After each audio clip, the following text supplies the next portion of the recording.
Hi, this is Geometry English teacher. તો વિદ્યાર્થી મિત્રો આજે આપણે સ્ટાન્ડર્ડ 6 નું લેસન સેકન્ડ ભણીશું. The title of lesson second is to પછી લખ્યું છે MO અને CHHO એટલે અહીંયા ટૂંકમાં લખ્યું છે ટુ એટલે બે જણની વાત છે, MO એટલે મોટું અને CHHO એટલે છોટું. આ મોટું અને છોટું કોણ છે તો આપણે આગળ જેમ ભણીશું તેમ ખ્યાલ આવી જશે. સૌથી પહેલા એક્ટિવિટી સેકન્ડ જોઈ લઈએ તો અહીંયા બે કાર્ડના જે સેન્ટેન્સીસ છે તે મિક્સ થઈ ગયા છે તો આપણે અલગ અલગ કરવાના છે કે કયું વાક્ય કયા ટેન્સ એટલે કે કયા કાર્ડનું છે. તો સામે એક્ટિવિટી આપેલી છે ત્યાં લખ્યું છે કે પ્રેઝન્ટ કન્ટિન્યુઅસ ટેન્સનું એક સેન્ટેન્સ લખ્યું છે અને બીજી સાઈડ લખ્યું છે કે સિમ્પલ પાસ્ટ ટેન્સનું સેન્ટેન્સ. તો આપણે મેઇન આમાંથી ચાલુ વર્તમાન કાળ એટલે કે પ્રેઝન્ટ કન્ટિન્યુઅસ ટેન્સ અને સાદો ભૂતકાળ એટલે કે સિમ્પલ પાસ્ટ ટેન્સ બંનેના વાક્યો અલગ કરવાના છે. Today is Christmas. Now we are celebrating Christmas. તો કે આજે ક્રિસમસ છે. Now we are celebrating Christmas. અત્યારે અમે ક્રિસમસ ઉજવી રહ્યા છે. આ પ્રેઝન્ટ કન્ટિન્યુઅસ ટેન્સનું વાક્ય છે. Before 2 months we celebrated Diwali. 2 મહિના પહેલા અમે દિવાળીની ઉજવણી કરી. આ જે સેન્ટેન્સ છે એ સિમ્પલ પાસ્ટ ટેન્સ એટલે કે સાદા ભૂતકાળનું છે. My sister Nancy is decorating the Christmas tree. આ પ્રેઝન્ટ કન્ટિન્યુઅસનું છે.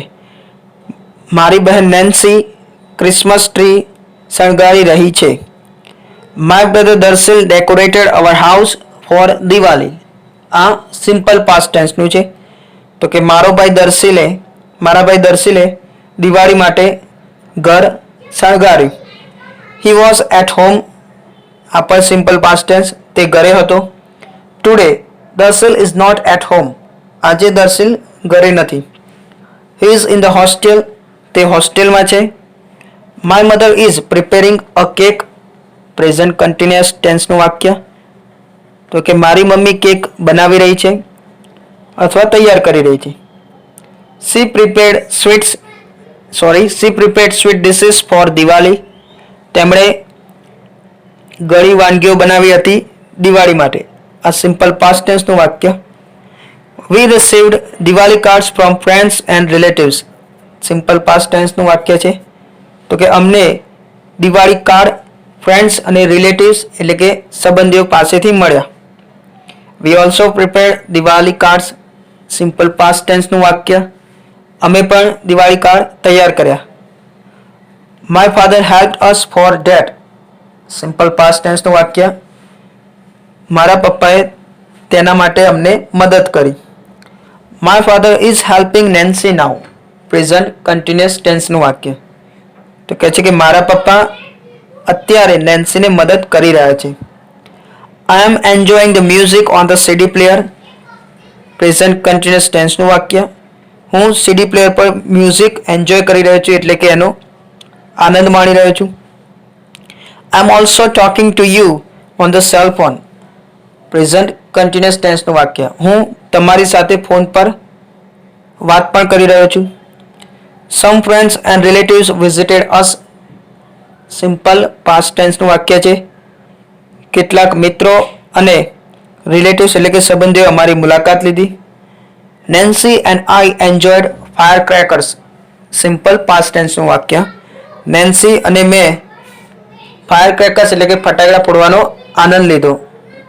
પછી એ જ એક્ટિવિટીની બીમાં જોઈએ તો આમાં પણ બે સેન્ટેન્સ મિક્સ થઈ ગયા છે, પરંતુ અહીંયા કાર્ડના સેન્ટેન્સ અલગ નથી કરવાના. અહીંયા બે પ્રસંગની વાત કરવાની છે એટલે કે બે અલગ અલગ દિવસની. એક છે વિશ્વ પર્યાવરણ દિવસ અને બીજો છે ઇંગ્લિશ ડે એટલે કે ઇંગ્લિશ દિવસ. તો આ બંનેના સેન્ટેન્સ મિક્સ થઈ ગયા છે, એ આપણે અલગ કરવાના છે. તો જોઈએ. We celebrated the World Environment Day on last 5th June. અમે ગઈ 5મી જૂને વિશ્વ પર્યાવરણ દિવસ ઉજવ્યો. We are celebrating English Day today. અમે આજે ઇંગ્લિશ ડે ઉજવી રહ્યા છીએ. Reena and Rasmi are decorating the classroom. તો આ જે છે એ ઇંગ્લિશ ડેના રિલેટેડ વાક્ય છે. તો કે રીના અને રશ્મિ ક્લાસરૂમ શણગારી રહ્યા છે. We invited our SMC members એટલે કે સ્કૂલ મેનેજમેન્ટ કમિટી. આ જે વાક્ય છે વર્લ્ડ એન્વાયરમેન્ટ ડેના રિલેટેડ છે. તો કે અમે એસએમસી મેમ્બર્સને આમંત્રિત કર્યા. અવર principal welcome the members.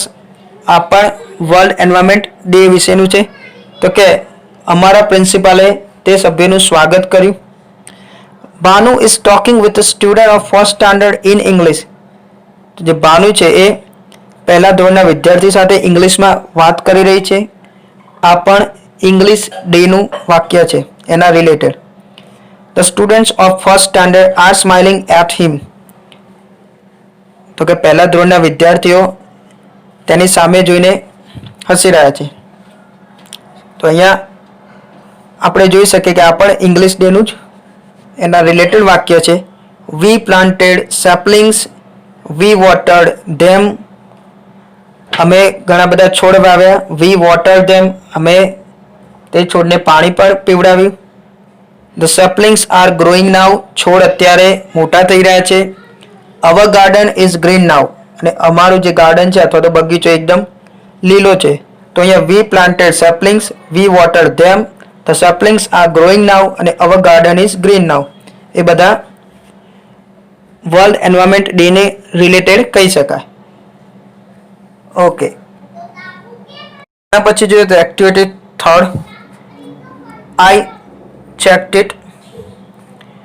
Once there was an elephant. I checked it એટલે કે મેં તપાસ્યું.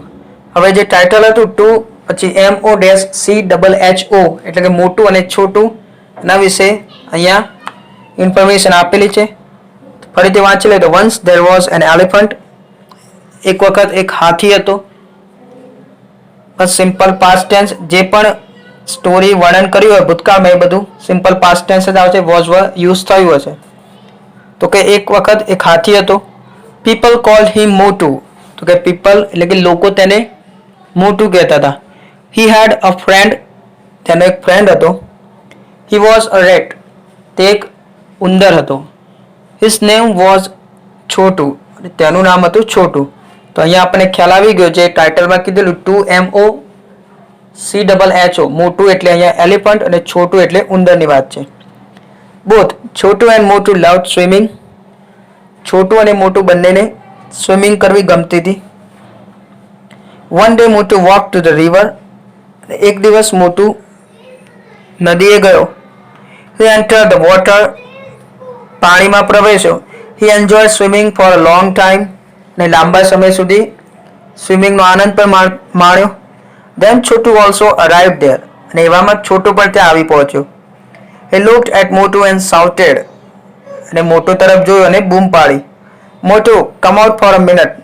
તો કે મોટુ એક મિનિટ માટે બહાર આવ. મોટુ answered, don't disturb me. I'll not come out. Let me swim. તો કે મને ખલેલ ના પહોંચાડે એટલે કે ડિસ્ટર્બ ના કરીશ. I will not come out. હું બહાર આવીશ નહીં. એ સિમ્પલ ફ્યુચર ટેન્સનું વાક્ય છે. સાદો ભવિષ્યકાળ. Let me swim. મને તરવા દે. Chhotu shouted again. છોટુએ ફરીથી બૂમ પાડી. Come out soon, I say. મોટુ said, no, I won't. તો છોટુએ કીધું જલ્દી બહાર આવ. મેં કીધું હું કહું છું. તો મોટુએ કહ્યું no, I won't. I will not નું ટૂંકું રૂપ છે. તો કે ના હું નહીં આવું. Chhotu then shouted and shouted. મોટુ was angry. એના પછી છોટુએ બૂમો પાડતો જ રહ્યો અને મોટું ગુસ્સે થઈ ગયો. He jumped out. અને બહાર કૂદકો માર્યો. Okay, I am here now. Tell me, what's your problem? તો કે ઓકે હવે હું અહીં જ છું. એ સિમ્પલ પ્રેઝન્ટ ટેન્સનું વાક્ય છે. I am here now. Tell me એટલે મને કહે what's your problem? તારો પ્રોબ્લેમ શું છે? Chotu looked at Motu and said, it's okay, you can go back now.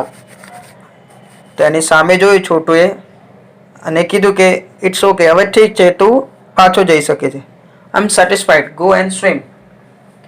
હું સંતુષ્ટ છું, જા અને તરવાનું ચાલુ રાખ. મોટુ was very angry. Satisfied? He asked. જ્યારે બહાર આવે ને ફક્ત પેલા એટલું કીધું કે હું સેટિસ્ફાઈડ છું, જા તરવા માંડ. ત્યારે મોટો ગુસ્સે થઈ ગયો અને કીધું કે સંતુષ્ટ, એવું પૂછ્યું એને. Chhotu replied, yes I M.